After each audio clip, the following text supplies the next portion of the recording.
আমি রিদি। কি হলো, মেয়ে মানুষ দেখে হ্যান্ডশেক করতে সংকোচ বোধ করছেন নাকি? আমি চোখে দেখি না তো। একজন নতুন পরিচিত মানুষের স্পর্শ, শব্দ, ঘ্রাণ এগুলো দিয়ে মনের ভেতর একটা অবস্থান তৈরি করি।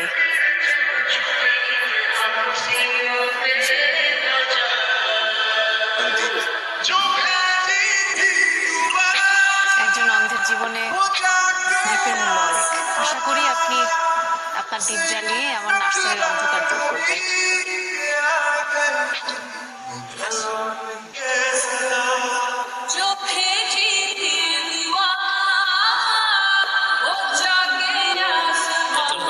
কত ভালো মানুষ, কত সহজ সরল। এই মানুষটাকে সবাই ঠকাইতে চায়, এর মধ্যে আপন মানুষ আছে।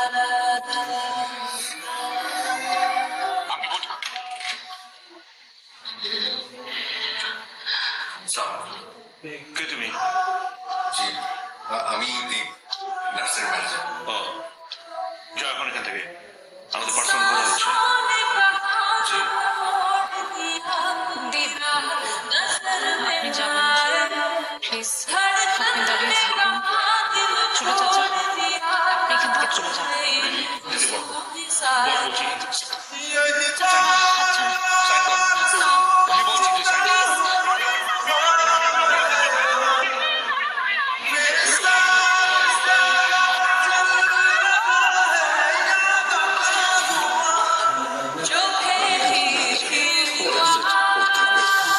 অ্যাসেট যদি আপনি চোখ দেন, আপনার চোখ আমি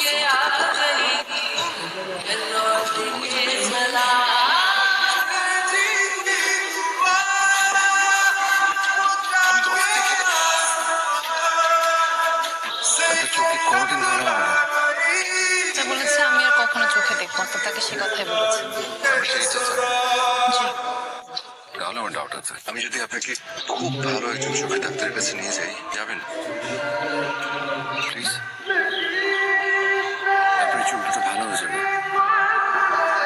এটা আমার বিশ্বাস। আপনি আবার দেখতে পাবেন, তখন আমরা এই জায়গাটায় আসবো, আপনার এই প্রিয় জায়গায়। সেখানে বসে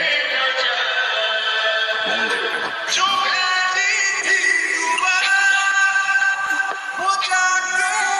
মিস।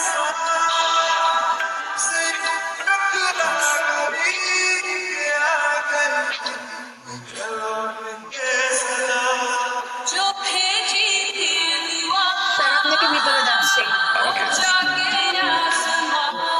ঘুরিয়ে দিই। বসেন, আপনি এখানে বসেন, আমি ভেতর থেকে আসছি।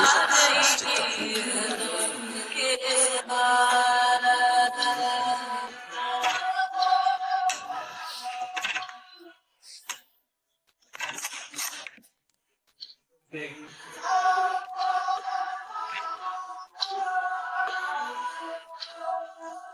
দীপ কি বললো? দিদি, আপনি ভালো হয়ে যাবেন। ডক্টর বলেছে আপনি গুড নিউজ, চলে যাবেন। আলহামদুলিল্লাহ, কিন্তু অপারেশন করতে হবে। দেখতে পাবো? হ্যাঁ, সত্যি? কিরকম কিরকম খরচ হতে পারে? ধরা 25 to 20 ক্লাস, সেটা আমাদের রেগুলার অপারেশন। আর যদি কর্নিয়া চেঞ্জ করতে হয়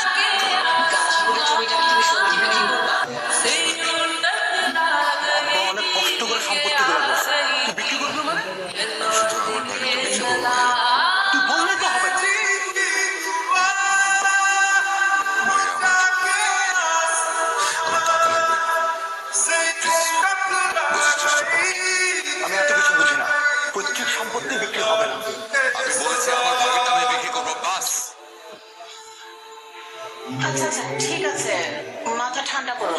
আমি বলি কি, জমিটা তোমাদের নিজেদেরই, বাইরে বিক্রি করার কি দরকার, তুমি কিনে ফেলো। ঠিক আছে, তুই তো টাকা পেয়ে যাবি, আর জমি আমার নামে দলিল করে দিবি। চলো।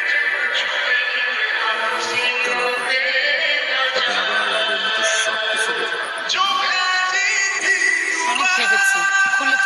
কি দেখতে চাই। তারপর ওটা কি পেলেন? চোখ খুলে সবার প্রথমে আমি আপনাকে দেখতে চাই।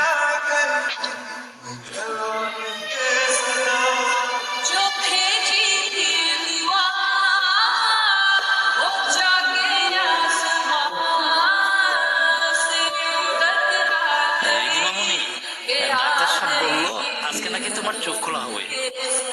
আমি দোয়া করি। আচ্ছা, দীপ কোথায়?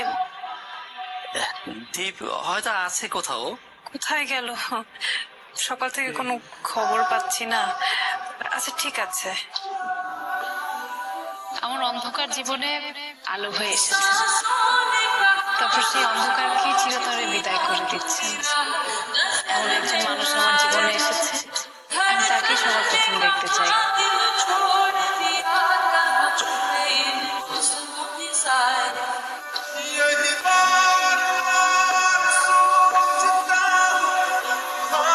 এবার আপনার চোখ খোলা। কিন্তু ডাক্তার, দীপ না আসলে তো আমি চোখ খুলবো না। ও কোথায়? আচ্ছা, ডাক্তার সাহেব আপনি চোখ খুলেন, আমি দীপ চৌধুরী এখনই খুঁজে নিয়ে আসতেছি।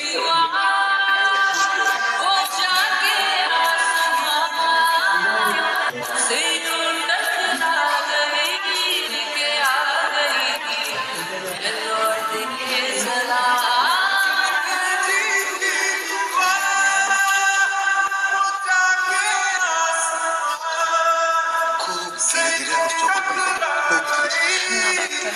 ডাক্তার, দীপ না আসলে আমি চোখ খুলবো না।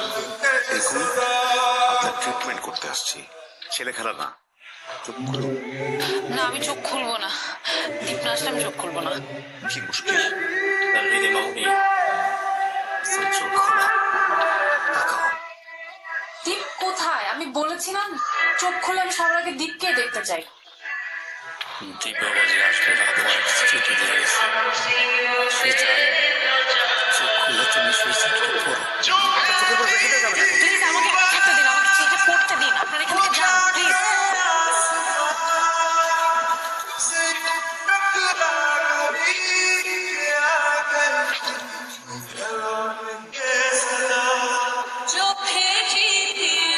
প্রীতি, আমি জানি তুমি আমাকে ভালোবেসে ফেলেছো। আর তাই চোখ খুলে তুমি সবার আগে আমাকে দেখতে চেয়েছিলে। কি তীব্র ইচ্ছা ছিল তোমার আমাকে দেখার, কিন্তু তোমার এই ইচ্ছার সামনে দাঁড়ানোর সাহস আমার নেই, একেবারেই নেই।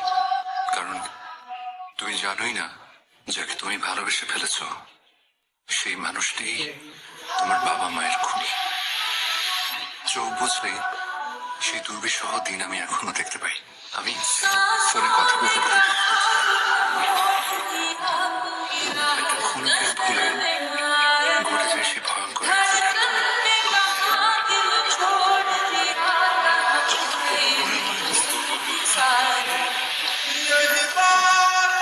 নিজেকে পৃথিবীর নিকৃষ্টতম অপরাধী মনে হচ্ছিল। বাবা মার ডেথ, মেয়েটা বেঁচে আছে কিন্তু মেয়েটা অন্ধ হয়ে গেছে। কিন্তু কি করবো? জাস্ট ফটো ছবি। তাহলে তো পুলিশে কল দিতে হবে। আপনি থাকেন, পুলিশ আসলে আপনার সঙ্গেই প্রথমে কথা বলবে।